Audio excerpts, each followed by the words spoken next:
రాష్ట్ర police games and sports meet ను ఈ నెల 18 నుంచి 21 వరకు నిర్వహించనున్నట్లు సైబరాబాద్ పోలీస్ కమిషనర్ రమేష్ రెడ్డి వెల్లడించారు. గత ఏడాది కరీంనగర్లో నిర్వహించగా ఈసారి సైబరాబాద్ కమిషనరేట్ పరిధిలో నిర్వహిస్తున్నట్లు పేర్కొన్నారు. గచ్పౌలిలోని సైబరాబాద్ కమిషనరేట్ కార్యాలయంలో స్పోర్ట్స్ మీట్ జెర్సీ పతాకాలను రమేష్ రెడ్డి ఆవిష్కరించారు.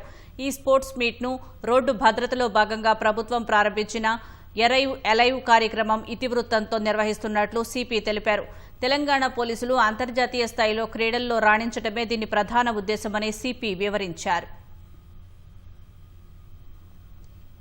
మొత్తం 31 విభాగాలు 31 క్రీడలు ఉన్నాయి. 3000 మంది క్రీడాకారులు రాష్ట్ర స్థాయి నుంచి సివిల్ గానీ ఏఆర్ గానీ బెటాలియన్స్ ఫోర్స్ ఈ 3 రకాల విభాగాలు ఉంటాయి. ఇవే కాకుండా ఇతర వింగ్స్ మరియు మినిస్ట్రియల్ సిబ్బంది కూడా పాల్గొంటారు. వీళ్ళందరూ కూడా ఈ కార్యక్రమాన్ని మన రాష్ట్ర డీజీపీ శ్రీ శివధరెడ్డి గారు బుధవారం ఉదయం 9 గంటలకు ఇక్కడికి వచ్చి క్రీడాకారుల గౌరవ వందనం స్వీకరించి క్రీడా పతాకాన్ని ఎగరవేసి క్రీడా జ్యోతిని వెలిగించి క్రీడోత్సవాలను ప్రారంభిస్తారు. అప్పుడు ఈ క్రీడా ఉత్సవాలన్నీ ప్రారంభమవుతాయి.